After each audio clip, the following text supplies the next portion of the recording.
So before Mortal Kombucha, I worked as a creative director in advertising, and we were working on a packaging assignment. There's a lot of rules that goes into packaging, like how big type can be in relation to other type on it. It's all FDA rules and beyond. So we're on our 7th round of me trying to name, let's just say it was a mint chocolate chip ice cream. And me and my partner that I was working with, we went across the street to a coffee shop. And I think I had been a little cracked out on coffee, so I grabbed a kombucha. And this is we're seriously getting these documents back that have just red circles all over it, why this copy line is legally could get them sued, because we're making a claim. And it would just say this product is good, and it would be legally no. So I'm holding this kombucha bottle, and I'm looking at the back of the nutrition facts and the ingredients, and in the ingredients it said love. And I was like, how can this drink say that it has love in it, and I can't say eat this mint chocolate chip ice cream because it'll make you feel good? And on the spot, at the register, I started making Mortal Kombucha puns. Then we got back to the desk, and my partner was art directing, mocking up new packaging. And I kind of just at that point, because I was the copywriter, so I just kind of sit there, and I wouldn't let this Mortal Kombucha thing drop. And I was like, oh my God, Lee, this is so funny. I'm going to make an aggressive kombucha. It's going to be the rock star energy drink of kombucha. And so on the spot, I was like, oh, is the Instagram name? Oh my God, Lee, how has nobody done this before? And she was just shut up. I'm trying to, work. And so I got the Instagram name, bought the website, mocked up a bottle, made a logo, put this whole website together, named flavors. And I got home that night, I was talking to my husband. He was coming up with stupid flavor names. So he came up with Nay Pomegranate, which was pomegranate and cayenne. And we put it up, turned the e-commerce store on, and then began talking about it on Facebook like it was a real thing. And then people started buying it.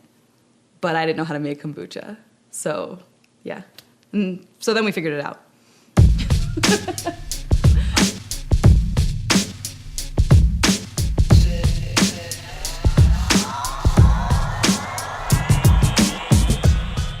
So we went to the homebrew supply store in Boulder, and I think I walked in, and I was just like, how do you make kombucha?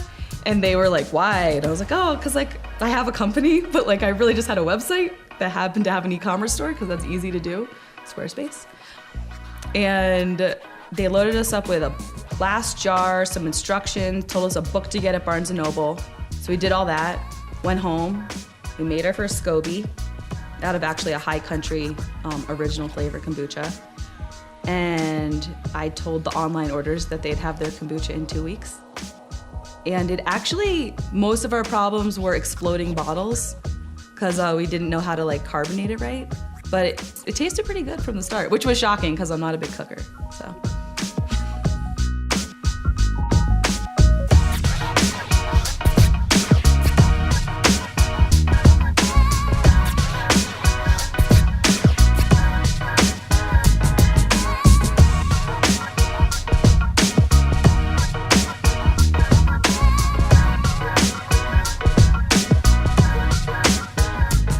A friend of mine who started an ad agency said to me at one point, do you have employees yet?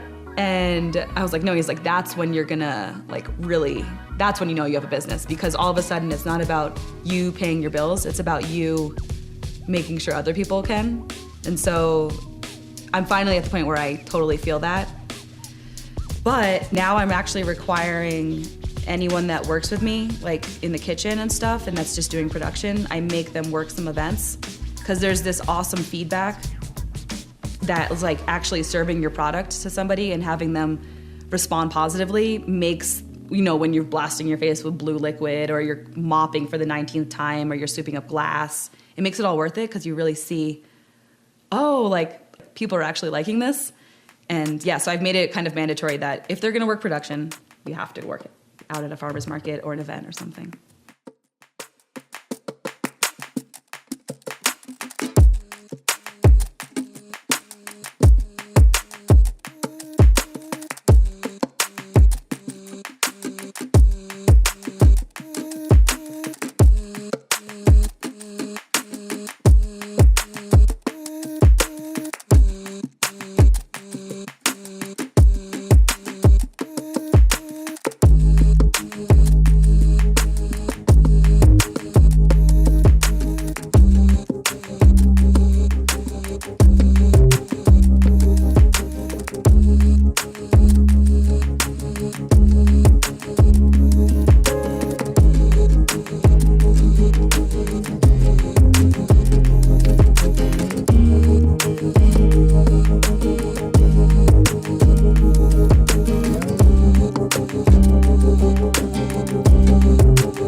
I worked in restaurants all growing up, but I was the front of the house. So I never really was behind the scenes besides like getting my free meal.